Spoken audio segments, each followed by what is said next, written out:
This is the Stephen A. Smith Show podcast. I'm Stephen A. Good afternoon, everybody. Welcome to the latest edition of the Stephen A. Smith Show, coming at you as I love to do every weekday over the airways of ESPN Radio. That's 98.7 FM in New York City. That's 710 ESPN in L.A. And, of course, nationwide over the airways of ESPN Radio. Sirius XM style, Channel 80. Number to call up, as always, is 866-729-ESPN. That's 866-729-3776. Got a jam-packed show coming your way this afternoon. Definitely going to touch on the trading deadline in Major League Baseball, the winners, and the winners as far as I'm concerned, Yankees, Red Sox, Dodgers. Pay attention to all of that stuff. Definitely that. Bring up the Houston Astros as well. Can't ignore that.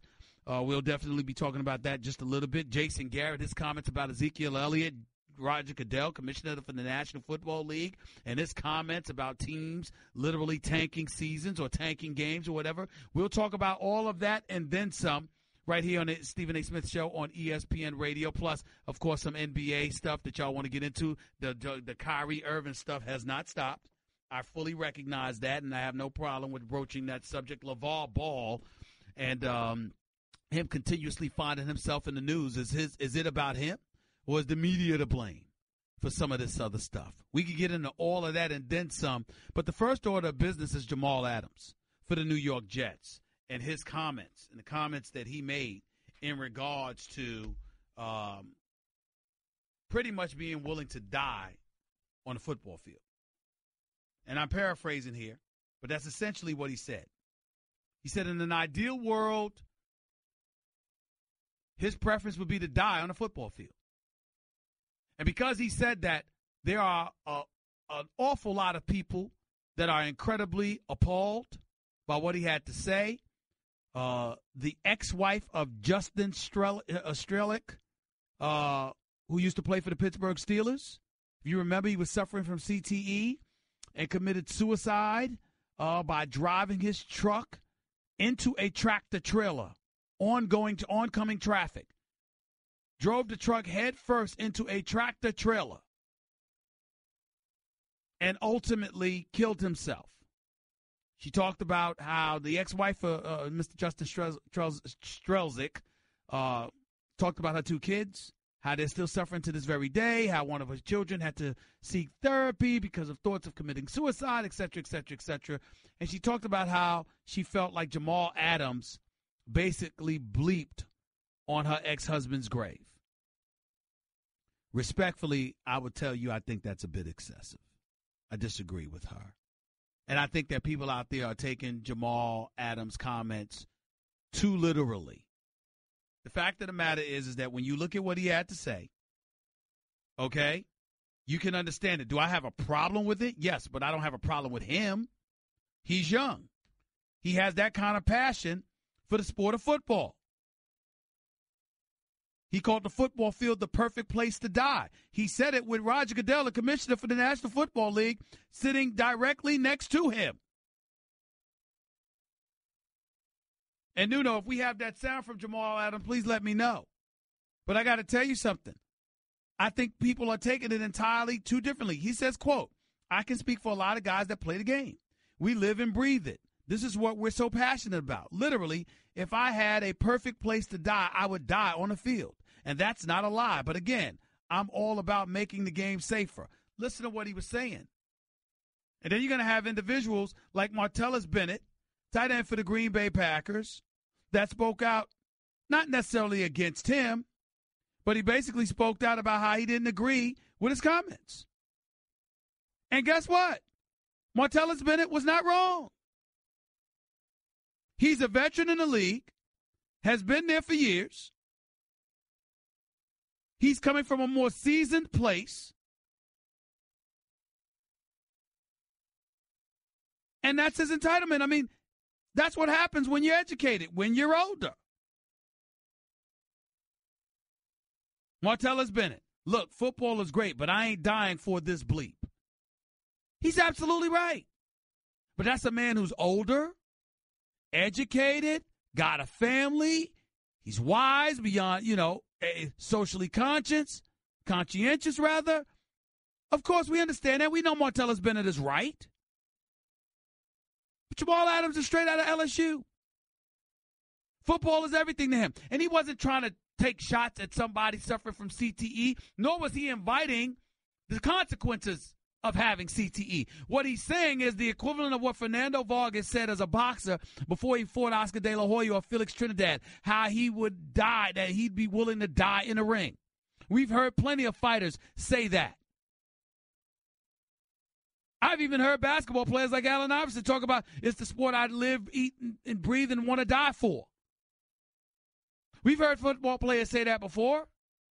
Why is everybody taking Jamal Adams and what he had to say? So literally, you have that kind of passion for the sport. It means that much to you. And because it means that much to you, if you had a place to rest in peace and you can manipulate it, that's what he's saying. He's not saying that I want to suffer with mood swings and I want to suffer through the nauseousness and the headaches and all the things that come with it. He's not speaking literally. He's speaking in generalities. If I had to die, this is what I'd want to die doing. Folks taking their stuff so literally sometimes. It's his right as a youngster to feel the way that he feels. Is it the wisest thing to say? No. But it's not bleeping on the grave of Justin Strelzik or any other player who's gone from us because of the catastrophic circumstances of CTE. That's just not true. So it's something worth considering and something worth thinking about. 866-729-ESPN is the number to call. That's 866-729-3776. The other subject I think it's important for us to touch on is LaVar Ball. Yet again, it is necessary. Because now that we've learned that he got a female referee removed, that when she was replaced by the male referee, he had something to do with that Adidas allowed that to happen. You know, LaVar Ball is in the news for all the wrong reasons. But I'm also going to take it a step further because I want to touch on something Sarah Spain, my colleague here at ESPN, touched on. Because a lot of people had a problem with what she said. I'm going to tell you how I feel about it and why. But I want you to wait for it. What she said is going to be very interesting, and I'm warning y'all right now, a lot of people are going to be highly insulted by it. I'll tell you what I feel and why. Up next, you're listening to the Stephen A. Smith Show on ESPN Radio. Look, I know there's someone out there who had a bad night's sleep. You know why I know this? Because I used to be just like you. I deprived myself of proper rest because of my chronic snoring. But guess what? That was before I tried the revolutionary device called Zeeper. Listen, Zeeper's a game changer. I'm telling you right now, if you use it, think about this. If you get good sleep, you feel better. You have better energy. But if you don't, you feel blah, you feel tired, you're just lagging through the days. Zeeper, you don't have to worry about any of that stuff because it's going to ensure that you get great sleep. It's going to cut down on that snoring. It's going to help you sleep better. And it's going to eradicate that blah feeling that keeps us down all day long. Let me say it again, Zeeper. It's the only snoring solution of its kind. And if you are someone you know snores, you need to get a Zeeper. I want you to go to Zeeper.com. It's pronounced Zeeper, and it's spelled Z-Y-P-P-A-H. You know why it's easy to remember? Because it's Happy Z spelled backwards. So go to Zeeper.com right now and get a Zeeper. Please tell everybody you know to get a Zeeper. Remember, it's Zeeper. That's Z-Y-P-P-A-H. Zeeper. Go to Zeeper.com and get the great sleep you need and the great sleep you deserve. Wait until you hear what my colleague Sarah Spain had to say on Around the Horn yesterday. You do not want to miss it. Stick around. It's the Stephen A. Smith Show on ESPN Radio. You're listening to the Stephen A. Smith Show podcast. I'm talking about Sarah Spain, my colleague here at ESPN. Based out of Chicago. Does a great job on the radio for us on the weekends. Does a great job covering various sports. Does a great job with ESPN Chicago. Great job with ESPNW. She was on Around the Horn yesterday. And she said something that gave me cause to pause. She was talking about African-American fathers. She's not a black woman. But she broached this subject because of LeVar Ball and his histrionics and how he's conducted himself and how he's come across to the viewing and listening public. Before you respond, listen to what she had to say, and then I'll tell you what I thought of it. Go ahead, Nuno. Clearly has an issue with women. And for us to continue making excuses because we think he's a great father for being there and caring about his kids, I think that's an incredibly low bar for fatherhood and actually insulting to black fathers that that's all we expect of them. We need to have realistic conversations about his flaws. Wow. She talked about it being an insult to black fathers because to have low expectations about LeVar. I took a step back, and you know what conclusion I drew, ladies and gentlemen? Sarah Spain's absolutely right. She's absolutely right. By and large, as a dad myself, I'm here to tell you, most African-American men who are fathers love their children and do a damn good job of taking care of their kids. There are some who ain't worth 2 cents that give new meaning to deadbeat, that are awful and reprehensible and should be ashamed of themselves for bringing a child into this world and not living up to the responsibilities of taking care of that child. And not just monetarily. But most black fathers I know, just like most white fathers I know, just like most Latino fathers I know, love their children daily and exhaust means and measures to provide and take care of their families. And is this narrative out there about black men? And the narrative is so bad because you hear about deadbeats. And I'm here to tell you right now, by and large, it's usually because, or sometimes it's because the man doesn't happen to be with the mother of his child. We live in a different day and time. And even though marriage is the ultimate sanctuary as far as I'm concerned, and something we should all aspire to have, if you ain't lucky enough to have it, you ain't lucky enough to have it. Look at the divorce rate. And that ain't just in the African-American community. Look at the divorce rate in the white community. Look at the divorce rate in a variety of communities. Whether you were married and divorced or never been married before, there are a whole bunch of children in this world whose parents are not together. I consider it 2 separate issues. I'm not married. I'm a father. I'm not proud of it, but I'm not ashamed of it either because I'm not a father. I'm a daddy. And most African-American men I know who are fathers are daddies. So when Sarah Spain comes out and she highlights the fact that we need to elevate the standards and stop giving this man a pass, meaning LeVar Ball, and we really need to have a great discussion about it, she's absolutely right.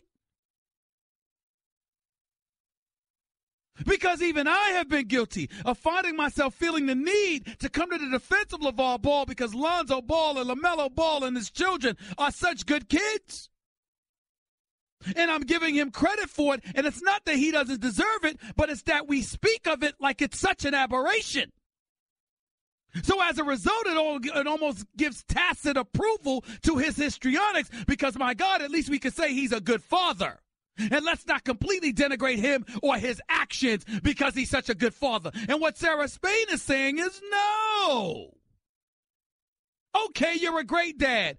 Okay, you paid the bills. Okay, you provided for your children. You put a roof over their head, clothes on their back, food on their plates. You raised them to be good kids. Congratulations to you. What the hell does that have to do with how you're acting now, covering the AAU tournament, covering or coaching in an AAU tournament?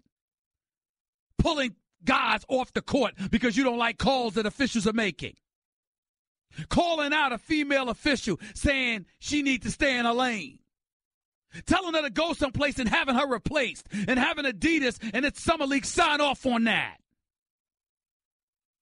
Sarah Spain is right. She's absolutely right.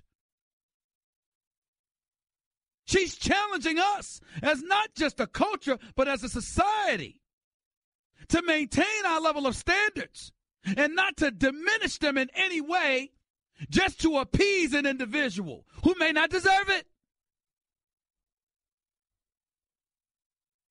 Chris Rock had his comment, I think it was Bigger and Black if I remember correctly, but he sat up there and talked about, you're a man, you out there, I take care of my kids. What you want, a cookie? You're supposed to take care of them.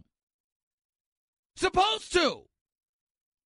Sarah Spain said the same daggone thing, just not as funny as Chris Rock was. I have no problem with what she said. None.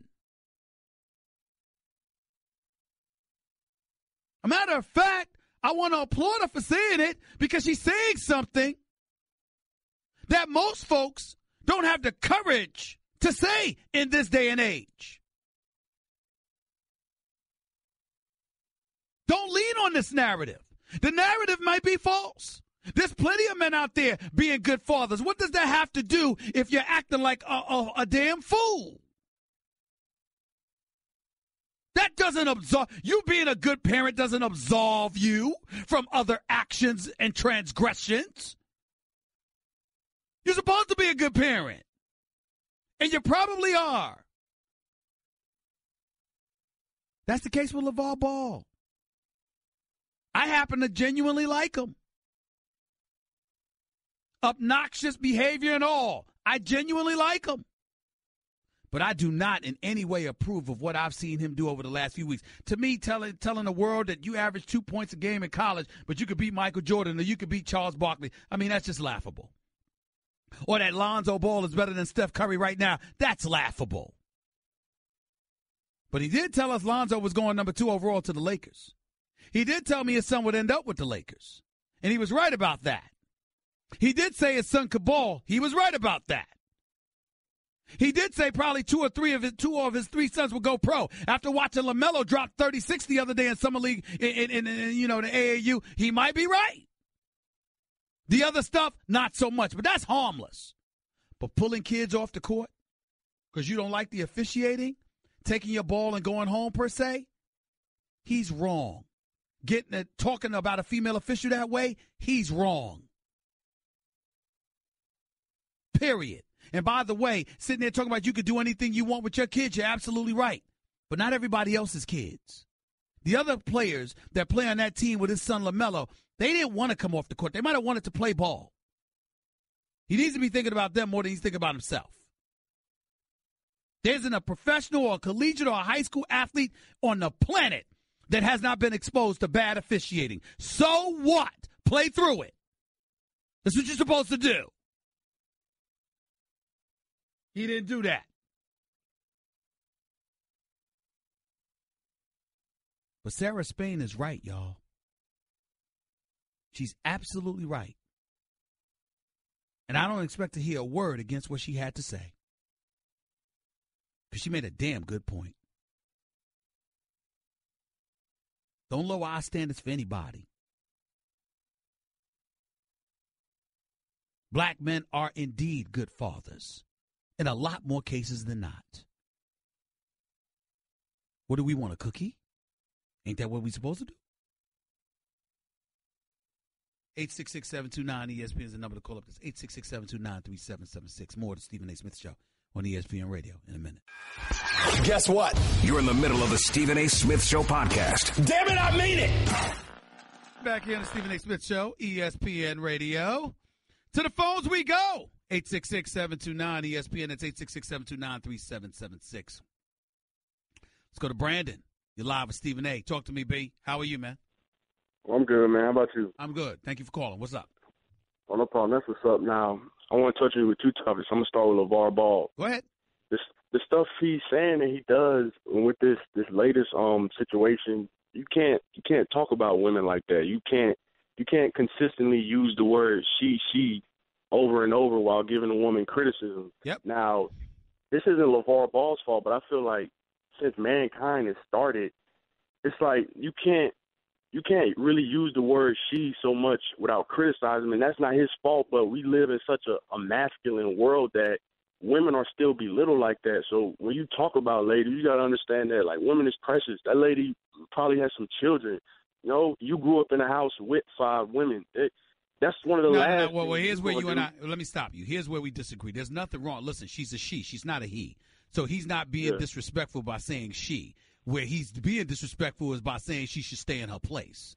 That's where he's being disrespectful. Just saying she, like if you're talking about her, you're talking about her. She's a she, not a he. It would be disrespectful if he's called a he. Okay, so let's not go there. He just shouldn't be saying stay in your place and then getting her removed because he doesn't like the way she's doing her job. That's not his place. That's where he crossed the line. Go ahead and make your second point. Well, I want to touch on this a little more, and then I'll get to it. But with the whole she you don't thing, have all day to take care of it to get to it, brother. You got a whole bunch of calls on this line, but go ahead. Okay, now with Chris Paul, remember when that female referee came in? He said she one time, and we know Chris Paul is a man. He was giving legitimate criticism to that referee, and he said she one time, and there was an overreaction about that. I don't recall. I'm just saying, you don't recall? I don't. Oh, all right. I'm go to your next point, bro. There's other calls on the line. Go ahead. I'm about to appeal to your ethos and bring that into question as well as your emotions. Now, first thing earlier today, my man, was that really necessary? You're about to appeal to my ethos and do all that. You done wasted 30 seconds, man. Come on now. Get to your point, bro. Come on. I'm trying to get it out. Okay, now you said the Dodgers should get to the World Series at least or have a great chance of winning it, which I agree with you. 40 games above 500? Most definitely. But your Yankees just made some moves. They brought in Jaime Garcia. They brought in Sonny Gray. Now, what if it's New York and L.A.? I know I'm getting hypothetical right now, but what if it's them in the World Series? Well, that's what I just said. I said it this morning on First Take that, the way it's looking right now, it could be the Yankees and the Dodgers on a collision course, and I'm going with the Yankees over Kershaw in a Game 7. Oh, I didn't know you said all that. Yes, I know I you did. brought both of them up, but you didn't bring up the scenario of them actually playing. Oh, well, you wasn't listening because that's exactly what I did. Now you ran out of time. I got to go to get some other callers. I appreciate the call, though, Brandon. Thank you. Let's go to Chris in L.A. You're live with Stephen A. What's up, Chris? Stephen A. Appreciate you taking my call. No problem, bro. Just go ahead. Quick.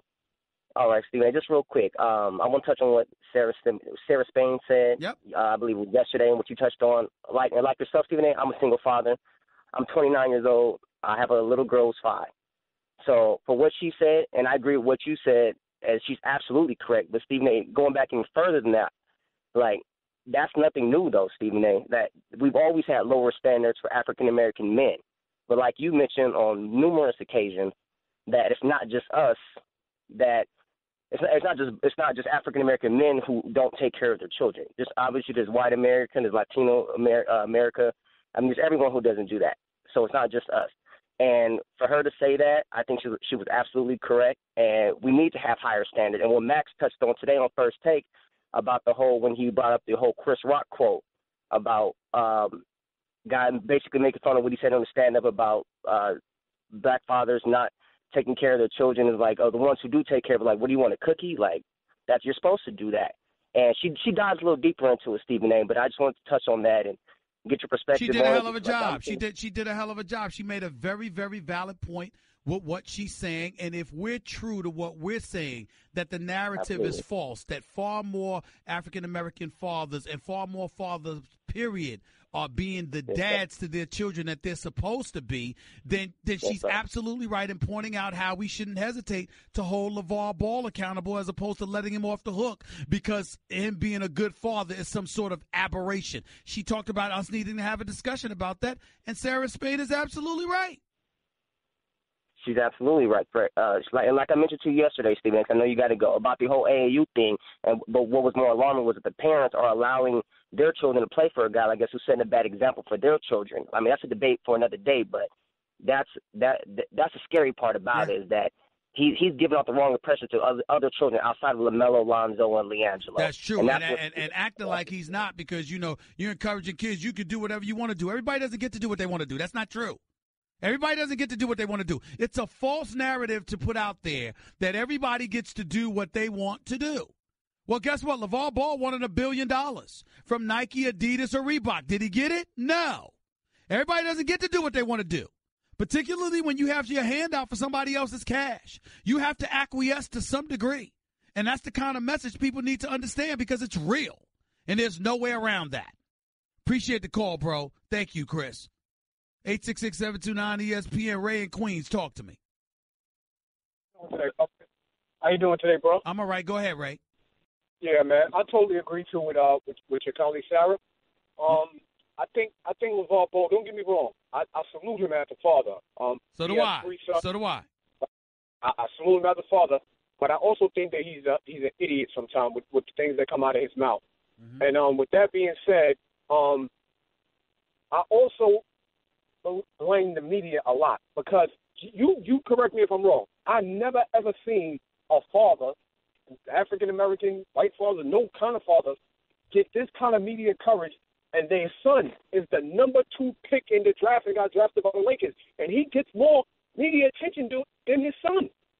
Because he gets more media attention than his son because he's the one that instigated the coverage of his son by saying the things that he said. Even though we knew Lonzo Ball could play, he wasn't getting this kind of shine until LeVar Ball started talking about his son. And that's my point. Even though LeVar Ball started talking about him, that I felt like more of the coverage should have been on him because I watched him in UCLA, man, and I watched him in the summer league, man, and he didn't put in some work. But everything is all about his father, and all the nonsense that he said. But I think all that's entertainment, like you said, with the beating Barkley and the Shaq and all. I think that's all entertainment. That's fun and well. But what he did to that female referee, and I'm not going to say what he did, what Adidas did, because Adidas allowed him to say what he said, and then they did what they did. That's totally on them. She should not have been removed from that game, and they totally embarrassed her by doing that. Well, you're right.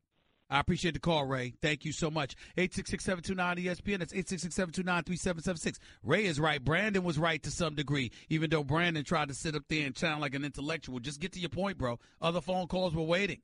Got a lot of phone calls to still get to. Rob Ninkovich for the New England Patriots is coming on 15 minutes past hour number 2. Plus, we got a lot more stuff to get into. Some NFL stuff as well as some NBA. Stick around. It's the Stephen A. Smith Show, continuing on ESPN Radio.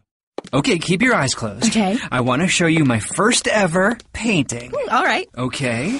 Open your eyes. Oh, that's a lot of colors and shapes. So be honest. What do you think? Well, I like how if you switch to Geico, you could save hundreds of dollars on car insurance. Oh, yeah, that's true. Yeah. Here, why don't I hold your paintbrush while you call them? Geico, because saving 15% or more on car insurance is always a great answer. You're listening to the Stephen A. Smith Show podcast. Phones we go. Right here on the Stephen A. Smith Show, ESPN Radio, 866-729-ESPN. That's 866-729-3776. Let's go to Marcus. You're live with Stephen A. on ESPN Radio. Marcus, good afternoon. Good morning. How you doing, man? I'm all right.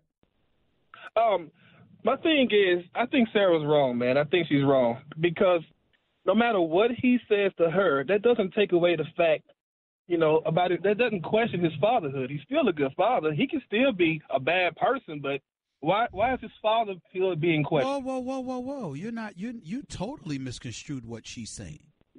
What she said, what Sarah Spain said, she said nothing about him as a father. What she said is to sit up there and to excuse his behavior as a coach in AAU ball by leaning on the fact that he's a good father is a disservice to African-American fathers out there because we're acting like it's such a big deal that he's such a good father that should absolve him from everything else. That's what she's saying. She's not saying he wasn't a good father. She's not questioning that. What she's saying is, if you are a good father, what does that have to do with how you behave as the coach? Because all you're doing by saying he's such a good father is leaning on the fact that he's a good father to excuse his behavior outside of parenting. And that's where her point was being made.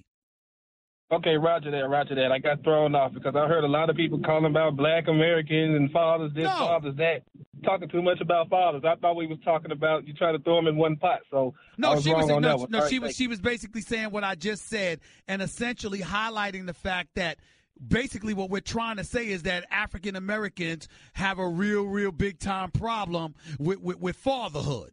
And so because of that, when we run across an African American who does it, it's an aberration to the point where we want to applaud him for that we're absolving him from other things. My argument is there's plenty of good African American men who are great African American, who are great fathers as African Americans. That's number one. But number two, because that narrative has been put out there, she has a very valid point in highlighting the fact that that's the aberration that exist in the eyes of the public, and we need to eradicate that and deal with who LeVar Ball is outside of his parenting responsibilities. She's right about that. Roger that. I understand. Appreciate it, man. Thank you. Let's go to Dave in Cali. You're live with Stephen A. What's up, Dave? How are you? Good afternoon. Good morning. I'm good. I'm doing great. Great, Stephen. I just cannot understand why you would come on the air, and I understand your reasoning. However, I still have a hard time accepting the fact that you would say that you genuinely like LeVar Ball. Now, we can talk about all day about his great parenting skills, about how he motivated his kids to be great basketball players. However, he's crossed the line. He's crossed the line. He's shown his true colors. He's just a circus charlatan. He doesn't deserve your respect, admiration, or your words. Genuinely like him. Well, you're entitled to that opinion, Dave, and I don't blame you. Let me tell you something, Stephen, and I'm really upset because you have said on the air numerous times that you were raised by your four older sisters. And four older sisters and my mother. And my mother. Yes, sir. And your mother and your four older sisters. And then I'm very sorry that your younger brother passed. But the fact is, though, you should not give him that much credit. You give him too much admiration. He is not worthy. Well, let me say this to you. Whoa. I heard you. Let me respond. You don't get to make that decision for me. You are entitled to your opinion. I'm entitled to mine. That's number one. Number two, my opinion about him is based on private conversations coupled with the fact that I met him. Number three, that was before I saw what he did to the official, how Adidas capitulated to him, and before I saw him pull his teams off the court not once but twice just because he was not satisfied with the officiating. What I said is that I genuinely like the guy based on my experience with him, but I can't condone this. I don't like it. He should be ashamed of himself, and he needs to be reeled in. Those were my words. Let me tell you something, Stephen. Did you just hear what I said? Did you just hear what I said? And I agree. I accept that. But let me tell you one more thing. The fact of the matter is only you and another couple of people that can get in his ear and tell him, hey, listen, you need to lighten up, man. You need I have done that. Some maturity. I have done that with him. I have told him that. But after you see that he pays no attention to someone like you still would say, I genuinely like him. I don't dislike the man. I don't dislike the man because I think that half the time. First of all, let's take the referee out of the equation because there's no defending what he did. And there's no defending taking your ball and going home, figuratively speaking, for taking the kids off the court. That's right. All right, there's no defending those two things. Let's remove that stuff from the equation. Dave, what has he done other than be obnoxious, barring those two other things? Being obnoxious in an effort to bring attention to himself to sell his son, which he successfully has done thus far. What has he done? That's a good argument. That's a good question. That's a good argument. So what we don't like is what we've seen from him really over the last couple of weeks. Everything else was harmless until the last couple of weeks. Now it's a different problem. You're right. He's a circus charlatan. He's always has been, but that's harmless. But these recent days is really he's gone over the top. He's gone over the top, and that can't be defended, and I haven't defended it. And I'm not going to defend it at all. But I'm saying you got people that hate on him because he was talking about I could beat Michael Jordan, and I could beat Charles Barkley, and my son is better than Steph Curry.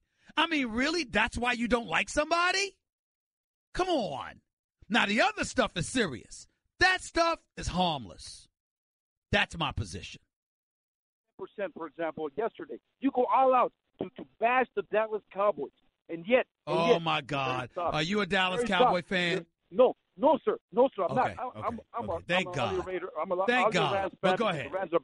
The Rams are back. But the fact of the matter is. And that's funny, Dave. That's funny. You can't do that. That's funny. You had You should speak that way about the Raiders. The Raiders have been pathetic for the last 15 years. Oh, please. They've been in please. the sewer. Nobody's been worse than the Cowboys. 22 years, 2 playoff victories, walk around calling themselves America's team. The Raiders call themselves the Black Hole. We in the Black Hole. We got our own fan base. They don't walk around acting like they should represent the United States of America, that they're in the embodiment of the greatest nation in the world with their mediocre selves, with their obnoxious, nauseous, delusional fan base, the most delusional fan base in American history. The Raiders don't do that. That's the Cowboys. Goodbye, Dave. I appreciate your call. I don't want to hear that.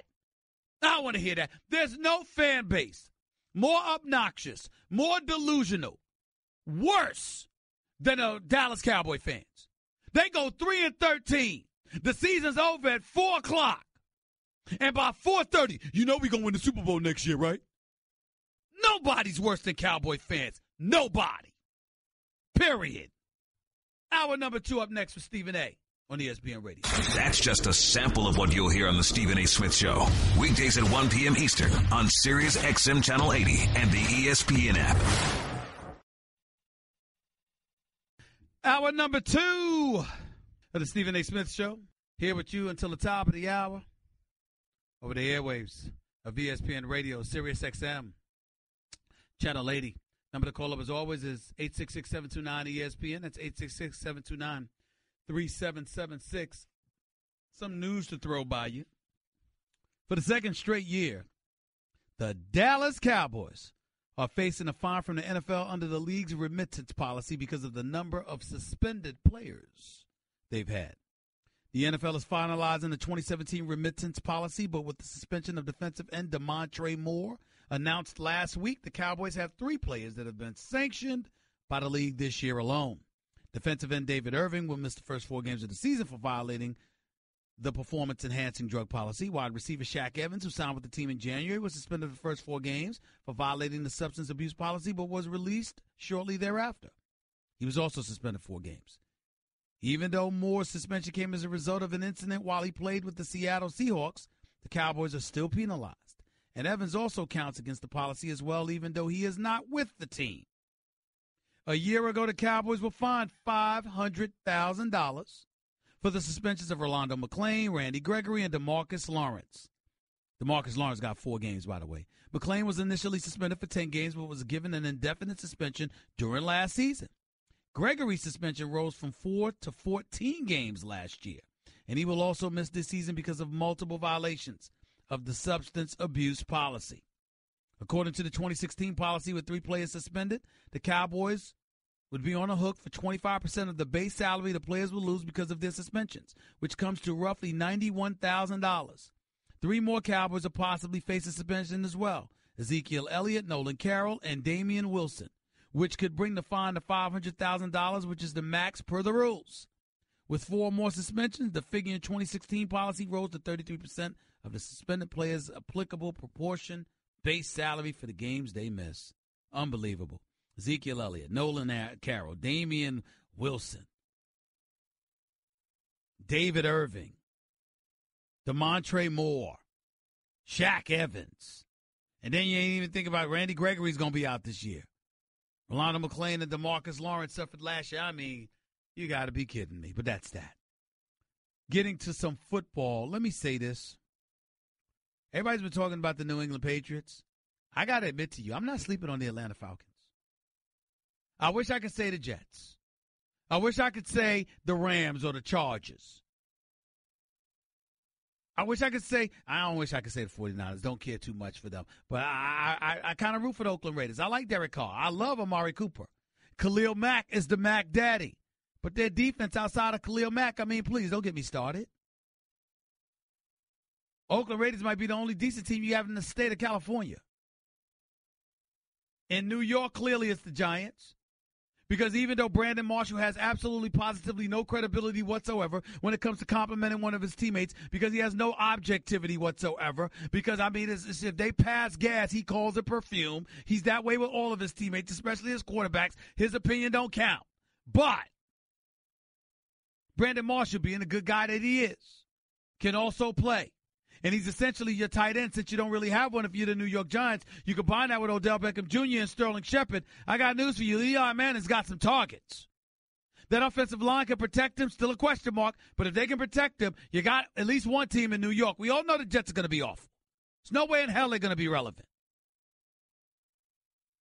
But when I look at the biggest threat to the New England Patriots, who are clearly the favorites to win the Super Bowl, acquiring Brandon Cooks, still keeping Edelman and Amendola and Hogan and those boys, Tom Brady still your quarterback, Bill Belichick still your coach, come on. New England's going to be special. And they're going to be, in my opinion, the team to beat. But if there's one team that's going to have something to say about that, it's the Atlanta Falcons. Matt Ryan is your MVP. He's your quarterback. Julio Jones is an absolute stud and widely considered the best in the game. Your running game with Devontae Freeman and Tevin Coleman was fantastic. No reason to believe anything will change right now. This defense was so young, they were like babies wet behind the ears, breath smelling like Similac. But from week 11, from the bye in week 11 through the NFC Championship games, the Falcons defense allowed more than 21 points only once. Not counting Kansas City, who had 28, but that was Eric Berry's pick six, returned for about 102 yards for a touchdown, the pick six. Falcons are young on defense. You got Desmond Trufant returning from his injury. You got nose tackle Dontari Poe. He's added to the equation. You saw what they did in the Green Bay in the NFC Championship game. You saw what they did to Seattle, even though Russell Wilson was hurt most of the year. I got to tell you, I look at Atlanta, and I'm trying to figure out why they shouldn't be the favorites to win it all. They should be the Super Bowl champions now. But Quinn and the crew folded by continuously running the football. I'm just saying, anything's possible. Something to entertain and consider. I'm here to tell you that right now. 866-729-ESPN. That's 866-729-3776. Back to the phones we go. Let's go to my man Mike in Denver. You're live with Stephen A. What's up, big baby? How are you, man? How you doing, man? Talk to me, bro. I'm doing great. Sorry for yesterday, man. I was driving to go see Fed in the phone. Don't worry about it. Hello. Yeah, tell your brother I'm still praying for him, man. Go ahead. I know you. Yeah, I was just wanting to comment on, the LeVar Ball thing. Man, we just got to stop, buying into, everything he do. Let him go ahead and do what he do. But the lady Sarah Spain, she did have a good point yesterday. You know what I mean? Yeah. Just because you're raising your sons good, that don't mean you get to do what you want to do. And that's what the people who follow him believe. Just because he got 3 sons that's, playing ball, he can get to do what he want to do. And like you said, that ain't the case. You can't do that in this world. Not today, you can't. Yeah. No question. No question about it. By the way, there's a quote that's out here. It's Michael Jordan spoke on the record. He finally responded to LeVar Ball's assertion that he could beat Jordan one-on-one. Jordan was on the really big show on ESPN 850 WKNR in Cleveland on Tuesday. I think Ball was on the show. He said, I think it's just entertainment. Look at everybody, man. Everybody used to say, I think Wilt Chamberlain is better than Shaq. I think Oscar Robertson is better than LeBron. Now the story is LeVar is better than Michael Jordan. Come on. I didn't even play basketball in the pros, and they're talking about me and Michael Jordan. That's what I'm talking about. He tells me he can beat – because Michael Jordan said he could beat him with one leg. Exactly. Yes. I just heard that when you went to break the last segment, they just heard it on ESPN. That's right. But that's about time. Michael Jordan needed to say that because that'll stop a lot of the rhetoric. You know what I mean? Shut it but down. Look here, man. You have a good day. I like enjoying listening to you more than I talk to you. But, man, you're doing your thing. And then one more quick thing before I go. Yes, sir. Hey, man, yesterday and today, man, you were so flowery on First Take, man. Stop it, man. I was so what? You were so fly. Your outfit, man. Stop it, man. Didn't I look smooth? The gray suit was looking smooth, if I should say so myself, bro. Thanks a lot, Mike. Holler to the ball, man. Appreciate you, bro. Let's go to James in L.A. You're live with Stephen A. Talk to me, James. How are you? Stephen A., I love you. I like you. But when did LeVar Ball become the spokesman for how black men raise their families? First. Second, really, Lord. it's summertime. It's summertime. You guys are hypocrites. Some of you guys are hopping on LeVar Ball to keep your name relevant. The Dodgers about to get cracking. The NFL about to get going. All right. Stop right there. Let me respond. My man, if you're going to call up here getting on me, could you at least be accurate? Nobody was talking about LeVar Ball as a father. Sarah Spain made the comment that people bring up the fact that he's a good father to absolve him of what he does wrong, coaching in the AAU competition, getting female officials removed, and things of that nature. No one said anything. Nobody said anything negative about him being a father. They were saying just because he's a good father doesn't mean you get to be absolved from everything else you've done. True. Nobody said anything. So why would you call up here to get on me about something I never said? Everything this man do is news cover. He not running America. It's not important. If it's not, look, take the NFL advice. You said they blackballed Kaepernick. Do the same with him. Y'all don't got to say nothing about what he doing. So you an editor now. So instead of calling up to make your point, you want to call and tell us what we should talk about. So what you want to talk about, Jay? You want to talk about your Dodgers? Well, hey, you want to talk about? Are you a Dodgers fan? Are you a Dodgers fan? I'm happy to see him getting. Are you a Dodgers fan? Yes or no? Answer the question. Yes, sir. You're a Dodgers fan? When y'all gonna win another damn World Series? It's been since 1988. And I was 13 then. Don't give me that. So now that I'm talking about something you want to talk about, you gonna give me the excuse? Well, you were 13 then. That's the best you got? Don't change the narrative, Steven. I'm not changing the narrative. You good at that. You good at that. I'm not changing the narrative. I'm sticking to the narrative. I'm sticking to it. I think people are really distracted thinking LeVar Ball is affecting all these adults' feelings and emotions. Like, okay. What the hell is that? Well, evidently he's affecting yours because you got an emotion and a reaction to it. Yeah, but I'm saying, Steve. You do have an emotion and reaction to it, James. Y'all jumping on him. He pulled his team off. There's plenty of other coaches done it. Let me ask you a question. They wrong too. They wrong too. James, you don't have a problem with a guy that's pulling the team off the court because he don't like officiating. Let me ask you this, James, because I know you watch sports. Do you know of any athlete, high school, college, pros, any athlete ever that has never been exposed to bad officiating? Ever? No. And do they pull themselves off the court? But he's not beholden to the refs. That's not what I asked you. Don't answer my question with that. Answer the question.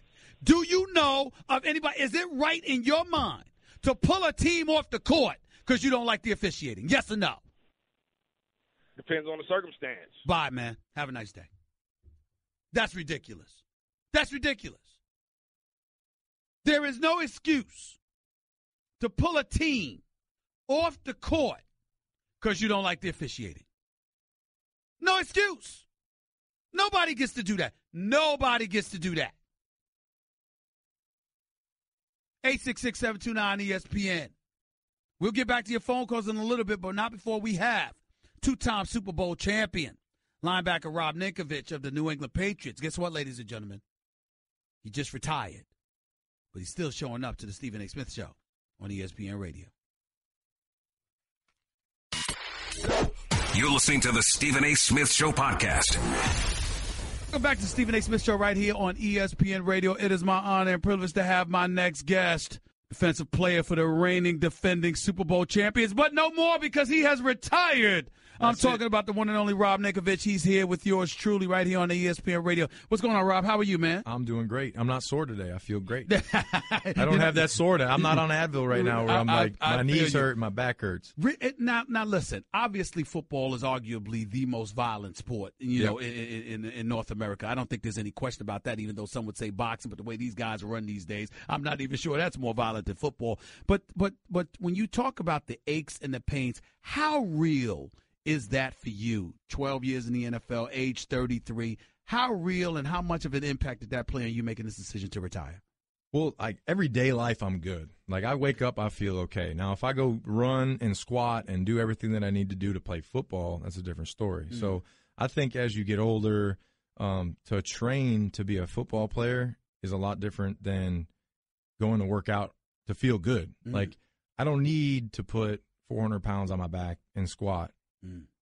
Now, right? Like now, I can jump on a Stairmaster, get a good 20-minute, step in. I'm good. I've walked a little bit. I feel good. Do some arms, do some chest, beach body stuff, and then I'm good. But, as you age in this game, your knees start to feel it because it's not just it's not just the NFL. It's college. It's high school. And I didn't play before high school, so it was kind of that helped me out, I think, too. When you start at 8, 9, 10 years old, and then you play a long career in the NFL, right? It's every year you're working out. There's an off season. There's training. There's running. There's lifting, and then there's training camps. The season. It takes its toll. So for me personally, I feel great right now. Was this your decision? Was it the wife's decision? Was it the kid's decision? If there's one element that superseded all else, what was it? It was my decision, but because I don't think anyone can make the decision for you because you'll have regret. In life, if you listen to other people, you'll regret, like, man, maybe I shouldn't have done that. Maybe I should have done it my way. Maybe I should have thought a little bit more about it before I just jumped into it. So for me, it was 5 months of just thinking about what is the best thing for me and my family. So you got to think about your kids, your wife, my mom, my dad, everyone who loves me, my sister, everyone who loves me. Is playing another year going to help my knees? Is it going to help my back? Is it going to help my neck? Is it going to help my head? What is it going to do for me that in 11 years of football, 2 Super Bowl rings, I don't already have? We hear so many things about, just the specter of CTE. Obviously, that's permeated through the NFL culture. You've got a lot of players that have retired because of concerns about what their post-NFL life is going to be like, et cetera, et cetera. But when I think about you making this decision, I also think about the fact that you're sitting here today as a reigning, defending Super Bowl champion. Maybe the reigning Super Bowl champion, not a defending now that you retired, but reigning Super Bowl champion. Would it have been, or how much more difficult would it have been to retire had you lost that Super Bowl to Atlanta instead of coming back and beating them in such dramatic fashion the way you guys did? I think it would have been extremely hard. The competitor in an athlete, the competitive nature of being an athlete, you never want to lose. You always want to win. You want to go out on top. You want to win football games. You want to have a sense of closure. So for me, it would have been hard. I think it would have been very hard. But at the same time, going out healthy on my terms is something I always wanted to do, because my rookie year, I tore my ACL. I had a bad knee injury to where my career was in limbo. It was close to being over before it even started. And at that point, I remember I was in an apartment in New Orleans. I was crying because I thought my career was over, and I told myself, if I can get back to football, I'm going to go out on my own terms, and I'm not going out like this. I'm not going out on crutches. I'm not going out with an ACL or an IR. You see a lot of guys, and then because that right there, you go out on IR, you go out hurt. Yep. Do you ever see a guy that goes out and then just says, all right, I'm not going to try to get back? They have that mentality of, I'm an athlete, I'm not going out like this, I'm going to get myself back. I mean, you've seen Kobe. Yeah. He got hurt. He tried to come back. He was coming back. After every injury, he came back to get to where he could go out on his own. That's right. terms. And then dropped 60 in his finale. That's it. Now think about that finale versus an Achilles injury. Right. You know what I'm saying? Makes sense. Makes total sense. Rob Ninkovich right here with Stephen A. on ESPN Radio. You walking away from a team that's, by and large, considered the favorites to win it all again. You've got 2 Super Bowl rings. I see the ice. I see the glitter. But I'm thinking about Brandon Cooks getting acquired. I'm thinking about Chris Hogan still being up in there. Of course, you have the great Tom Brady. Rob Gronk is supposed to be healthy. Let's hope it stay that way. God bless him. This team, this Patriots team, seems more loaded now than I think it's been since 2007 when Randy Moss was there. How are you looking at this Patriots team and how formidable are you guys going to be this year? This team is stacked. I mean, they're across the board offensively. Just think about it. You have Julian, you have Cooks, who both of those guys, if they're in the slot, if you have 2 really fast, explosive guys that can run those short routes and get open, who do you put on them?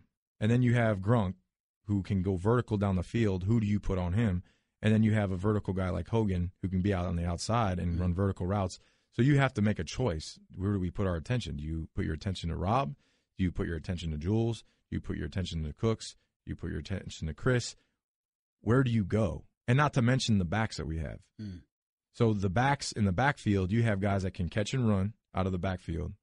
Dion, he can catch. No question. Mr. White, he can catch and run. We all saw that. That's right. So when you have guys like that can catch and run out of the backfield, they can run, they can throw the ball in the short areas of the field and score. They can get the ball down the field and score. I don't know what you do defensively to combat that. So on the flip side of that, they have to get through a season, which is very difficult to get through a football season. I know because I've done many of them, and it's not easy. And everyone that's a fan or hasn't played the game, it's easy for them to say, oh, they're going to be so good, they're going to be this, they're going to be that. But it's hard to get through the season, especially when you're coming off a Super Bowl win, because you're the target. Everyone's got you circled. You're the champions. And on top of that, you've been doing it for so long. A lot of these other teams are measuring themselves accordingly because of where you're at. And if they can play you at a competitive level, they're going to be a better organization. So they're trying to do that every week. Rob Ninkovich right here with Stephen A. on ESPN Radio. Before I let you get on out here, just a couple of quick questions. Tom Brady, I just don't know what to say about him anymore. I mean, I think Aaron Rodgers is a bad man. From a talent perspective, the greatest that I've ever seen, but I can't argue with 5 Super Bowl rings. I can't argue with Mr. Clutch that he has proven himself to be. I can't argue after witnessing him down by 25 and bringing y'all back in a Super Bowl for a championship. What's it, as you reflect on a career playing as Tom Brady's teammate, what do you walk away with? When I talked about competitiveness, like being a competitor, that guy is the ultimate competitor. And, I mean, I don't care if it's playing little putt-putt games in the locker room. I mean, he's going to try and win it, and he's going to try and be the best, and that's just his nature. And being a teammate of his for 8 years, I can see why he is so successful and the best quarterback to ever play. His work ethic, there's nobody that works harder. I mean, he's going to be 40 years old, and he's doing sprints after practice. He's doing sprints before practice. He's getting worked on by Alex, who's his guy, his guru, that's keeping his muscles long and stretched out. And he's eating all this organically grown stuff in his backyard. Are y'all sold on that? Are y'all sold on the Tom Brady diet and all of that stuff? See, Is it real? Is it real? The problem for me is I'm 265 right, and I can't lose 20 pounds and just I can't do it. I have to stay strong. If I was stretching and getting worked on all the time and didn't lift as much as I had to, I'd be getting thrown over the Gatorade table. You know what I'm saying? Right. So I'm going against big dudes.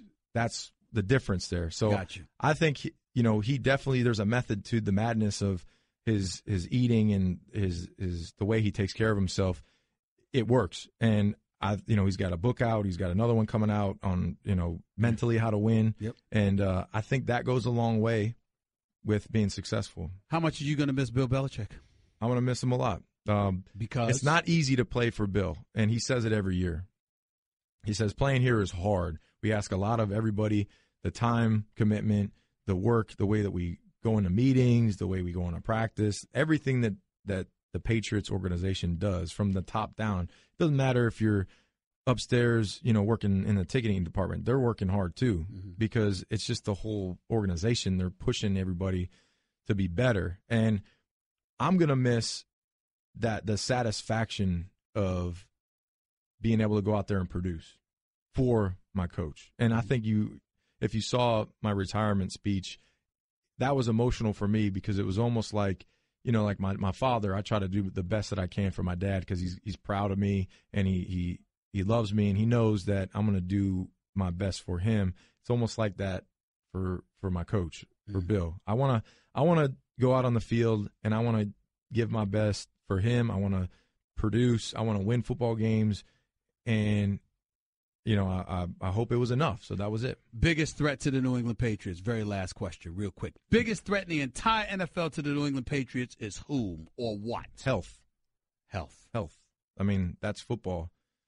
Everybody can have a great roster with a lot of talent, but if you have something come up to where 3 of your guys are down, it doesn't matter. And that's not just one team. That's every but you team. know what that means, right? Because you're basically what you're saying is if we're healthy, I'm going. Well, I'm not saying it, but I'm saying if they're healthy. If you're healthy, who's going to beat the Patriots? That's basically what you're saying, Rob. If they're healthy, I don't know who can compete with the talent that they have. I got you. Happy for you, man. All the best to you. I suspect I'll see you in this business in the near future. I don't know. We'll see. I'm sampling. I'm sampling. It's all right. You can afford when you got 2 rings. You can sample. Yeah. I worked hard for the 11 years I had in the league. I got a little time. I want to go jump in a pool. The wife wants you home on Sundays, man. Well, not too much because I'll be doing dishes and making bottles. Rob Ninkovich right here with Stephen A. on ESPN Radio, 866-729-ESPN. That's 866-729-3776. Talking to a 2-time Super Bowl champion. Know something about winning. You heard what he said about those Patriots, too. But then again, we already knew that, didn't we? More to Stephen A. Smith Show on ESPN Radio in a minute. Guess what? You're in the middle of the Stephen A. Smith Show podcast. Damn it, I mean it!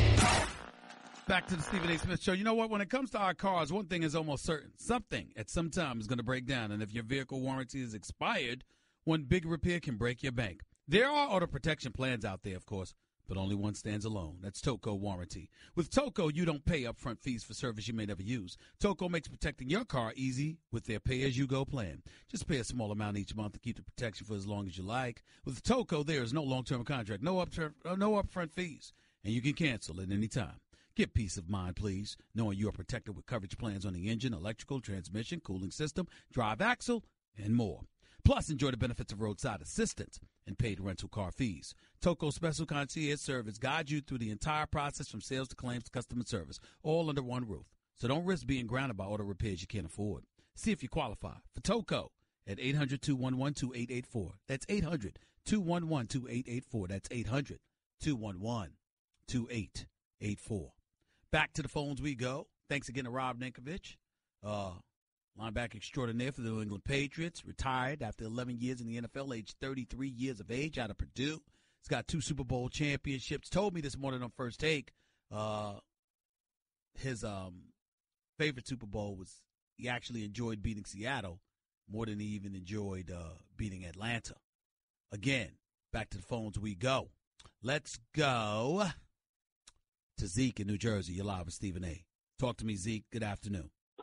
What's up, Stephen A. Smith? I got a question about Kaepernick quick. Yes, sir. Do you think it was wrong for him to do that at his job? Like the workplace. He couldn't do it anywhere else. I'm not going to say. I'm not going to say it was wrong, Zeke. It's not a matter of it being wrong. I just think that the price that he had to that he ended up having to pay, where I personally believe he's being blackballed right now. I'm asking myself, was it worth it? Well, do you think somebody in the NFL is saying don't sign him or don't talk to him, or I think owners, that's kind of like blackballing. That's what I did say it was blackballing. That's what I believe. The reason I believe that, Zeke, is because it's not so much just him. I think the NFL owners who love their money are incredibly concerned about the ripple effect of a Colin Kaepernick. If others decided to join in and do that, and it becomes some sort of a movement per se, then it will compromise their bottom line. And if it compromises their bottom line, that's something that they're going to do everything they can to dissuade. And if all they have to do to dissuade it is making sure that they don't sign Colin Kaepernick to their squad, it's an easy decision to make for a dude that's 11-24 in his last 35 starts, can't complete 60% of his passes, hasn't been in the playoffs in about 3 to 4 years. It's an easy call for them to make. Yeah, I just feel bad for the brother. So thank you, brother. I feel bad for him, too, because even though I don't like the fact that he came across as a bit hypocritical when he talked about not voting, I don't think he deserves this. I do think he's being blackballed. I think it's very unfair to him. Let's go to Jeff in Brooklyn. You're live with Stephen A. What's up, Jeff? Good afternoon. Hey, how's it going, Stephen A? Talk to me, bro. I wanted to talk about basketball. Go ahead. I had a question for you. The whole Kyrie wanting to come to New York, is that being blocked by Melo for not wanting to go to Cleveland, or is that just what's going on? Tough question. Here's why. We know that Melo would prefer to be in Houston than Cleveland at this juncture. But that may not be the only reason, because who's to say Cleveland would pull the trigger on that deal? Who's to say that Cleveland wants Melo thinking that LeBron is going to leave after next season? You know, because Right, Melo's 32 with debilitating health. He can still go, but his health is not what it used to be. Plus, he's 7 years older than Kyrie. And so when you look at it from that perspective, why should they take him on? That's the kind of thing they're thinking about right now, and that's what I think you can't ignore, bro. Yo, I really appreciate that. Thanks a lot, One last point. Go ahead, I didn't really expect to talk about LeVar Ball because you're right. I can't defend any of his actions or what he did to that woman because no woman deserves that. But in a sense where your colleague made the statement in regards to black fathers, I feel like that was out of bounds because just recently, America has a history of white women. Stop right there. What do you think Sarah Spain said? Like she's not in a position to be talking about. No. Stop. Answer the question. What do you think she said? You can't say she's not in a position to say something, but you can't tell me what she said. What she said was that, our standards were too low in a sense for black fathers. We should have higher standards as black men. Yeah, basically. That's what she said. Right. But do you understand the context in which she was saying that? Absolutely, I understand the context, but I challenge you to challenge her why white women are being arrested for falsely accusing black men for rape when it's not even true. America has a history of black men being falsely accused by white women. America also has a history of more than 85% of men who have accused of such things being found guilty of such things. So when you talk about so there's not this prevalence, there's not a prevalent of cases where that black men have been falsely accused. There are white men, there are black men, there are Latino men, there are men, period, who have been falsely accused, and we cannot deny that, and that's definitely an issue that deserves to be broached. But at the same time, it pales far in comparison to the amount of individuals who are accused of such things that end up being guilty. And in the case of Sarah Spain, I can't believe I have to come to her defense on this, but it is appropriate to do so. What she was saying is LeVar Ball may very well be a good father, but if we're willing to point to that to excuse other behaviors, then that's our problem. So what? He's a good dad. We can appreciate that. But what does that have to do with what's going on with him coaching an AAU squad? I find nothing inappropriate about that statement from Sarah Spain.